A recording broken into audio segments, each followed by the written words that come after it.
All my life I wanted to be pretty.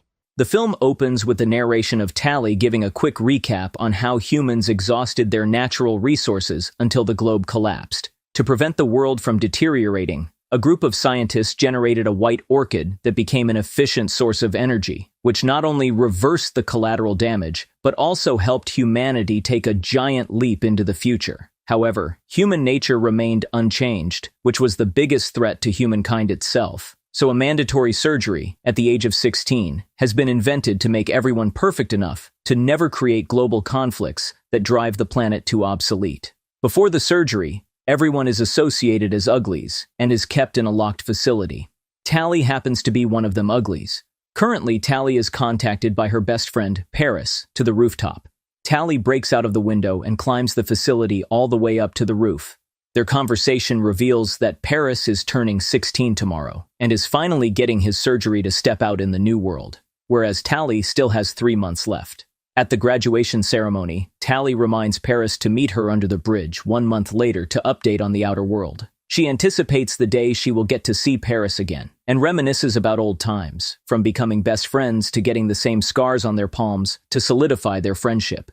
She keeps texting Paris, but he never responds. 1 month later, she sneaks out of the facility to meet Paris under the bridge, but Paris doesn't show up. In order to investigate what's wrong, Tally climbs the bridge and finds a piggy mask, which turns her into one of the pretties and makes everything look much more sparkly and magical. She locates Paris at a fancy party, now unrecognizable with his new looks. He remembers Tally, but the change in his demeanor becomes unsettling for her. She also finds his palm scar gone, which is a deal breaker to her.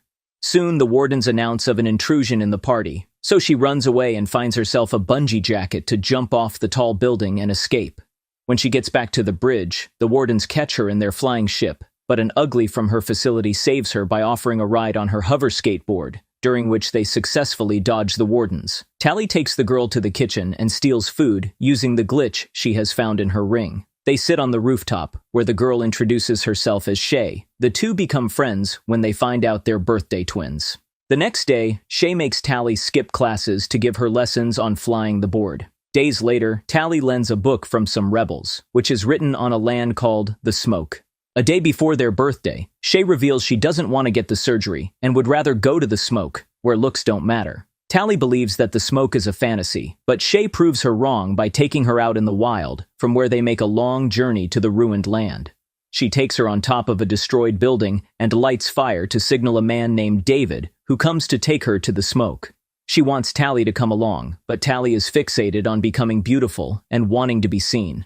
Despite their differences, Shay hands her directions to the Smoke in riddles and makes her promise not to tell anyone about this. Tally returns to the dorms, where she participates in the graduation on her birthday. When her batch is taken for the surgery, she doesn't get one. Instead, she's flown straight to Dr. Cable, a bittersweet, evil monster. She sweet-talks her way into making Tally spill Shay's whereabouts, but Tally stands by her promise and doesn't reveal anything, which lands her back to the dorms. That night, Paris surprisingly shows outside her room's window and convinces her to help Cable find Shay by making her believe that Shay may actually be in danger.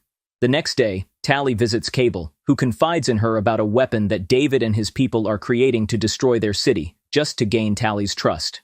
When she agrees to help find Shay, Cable gives her a beacon in the shape of a necklace, so she can signal them her location once she finds Shay.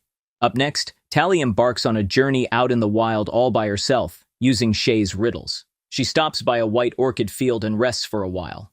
Back in the dystopia, Paris is seen visiting Cable, revealing that he was sent by her to convince Tally. Upon her asking, Paris reveals that all the old feelings are flushing back after seeing Tally, so Cable sells her another procedure of suppressing those feelings through another procedure, as if it's some flaw. Tally wakes up to her field caught on fire, but is rescued by David, who uses his detector to find a tracker under her board. He immediately throws it away and scans her entire body. The sneaky beacon surpasses the detector, which declares Tally free of trackers.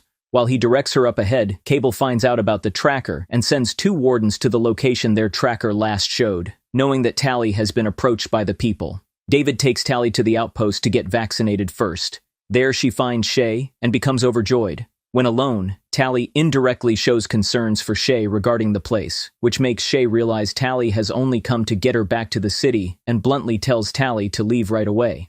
Tally admits she's come here to get her, but begs for a chance to stay with her and monitor if the place is what Shay claims to be. The next morning, everyone from the outpost gathers up to fire up another orchid field before heading to the smoke. Tally stops them, thinking they're destroying the human's power source. But David breaks the bad news about how these orchids suck the nutrients dry from the soil and leave the land unfertilized. To further prove to her, they bring her on their chopper while torching up the field, and she gets to see the damaged land herself. A team member, Croy, spots movements of 2 scouts in the field on his scanner and alerts David and everyone in the helicopter. Shay falls off the helicopter, so Tally throws down the luggage rope and goes down in the smoke to rescue her. She drags the unconscious Shay to the rope and tugs it to let David know she's found Shay. He instructs the pilot to fly high, which saves the girls from getting captured by a scout. They head back to the post, where Croy aggressively blames Tally for bringing scouts with her, but David defends her after she selflessly rescued Shay. After staying the night, the team blindfolds Tally and takes her to the smoke, seeing which her jaws drop. She describes it as a place where everyone is living with free will, something she didn't know up until now. After exploring alone, she joins Shay, who makes her work with David on railway tracks that they're recycling to make pots and cutlery. The following night, David delivers a mind-opening speech after dinner that night, convincing Tally that the city does nothing but make them insecure. As days pass, David grows closer to Tally and takes her to practice crossbow. There, he notices blisters on her hands after the journey she made to find Shay, so he brings her back to his place and gives her his gloves. Simultaneously, an injured girl is brought to David, who reports another intrusion from the scouts and suspects Tally once again. Later, Shay joins Tally for chores and finds David's gloves with her. Upon finding out he's handed them to her, she realizes David likes her, so she asks Tally to make up her mind on whether or not she wants to be in the smoke. When Tally becomes comfortable around David, she tries to ask him about the weapon he's been building to destroy the city, according to many sources from her dorm. He immediately takes her to his parents' house, revealing he's born in the smoke and has never been to the city before. He makes his parents reveal the bitter truth to her, despite the fact she just got here. The mother, Maddie, reveals that she and her husband found out Cable was performing surgeries to deprive people of feelings and free will. When she found out about their digging, she outcasted them. Luckily, the parents integrated them in the right circle, got cured, and ran far away from the city to start a better life. In addition to all that, they reveal that they've been working on a cure for 20 years that is missing a synthetic compound called the nanosynth, which is only available in the city. Tally has trouble wrapping her head around the ugly truth, so she walks out and throws her necklace in the fire. When joined by David, she tries to tell him the truth, but he trusts her blindly and shifts the conversation to giving her the free will to choose whatever she wants to do next. They end up making out, not knowing the necklace has sent Cable a signal before getting destroyed. When they wake up the next morning, Cable has already intruded with multiple scout ships hovering over the smoke. The scouts dodge the traps and round up everyone present there. Tally and David hide and keep watch, up until Tally spots Paris and the scouts, wringing David's father's neck and killing him. David runs to his father while Tally runs to Cable. When she demands an explanation for betraying her and harming the smoke, David and Shay become disgusted to find out she was working with Cable, so she runs away. Maddie secretly puts her cure in David's pouch and tells him to run. Cable has the smoke destroyed, imprisons everyone, and flees. Left behind, Tally finds David in the cave and comes clean to him. She apologizes many times and requests that he follows her to the city, which he knows nothing about, to rescue his people. He takes her word and wanders with her. She returns to her facility and asks the rebels to create diversion far away from Cable's building. The rebels light up a fire with sign, saying the smoke lives, which makes all the scouts leave the building and fly towards it. David and Tally infiltrate the building on their boards and successfully rescue everyone except Shay, who's been taken away for her surgery.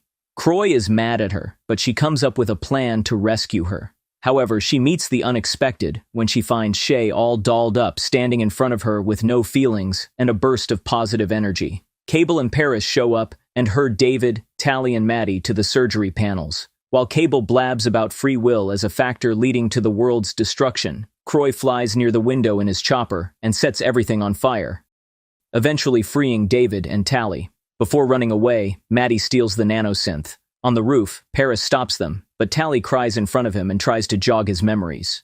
Just when it's about to work, David remembers he's his father's killer and picks a fight with him, during which Paris falls off the building and dies. Everyone returns to the ruined city, where Maddie announces the completion of her cure, but doesn't agree to cure Shay until she gives her consent. Tally jumps in volunteers to become the test subject for her cure. She asks them to wait for her signal and surrenders when Cable shows up. The film ends with the completion of Tally's surgery and her being granted a new home. I'm sure you liked the story recap. Please don't forget to like and subscribe to our channel. Thank you for watching.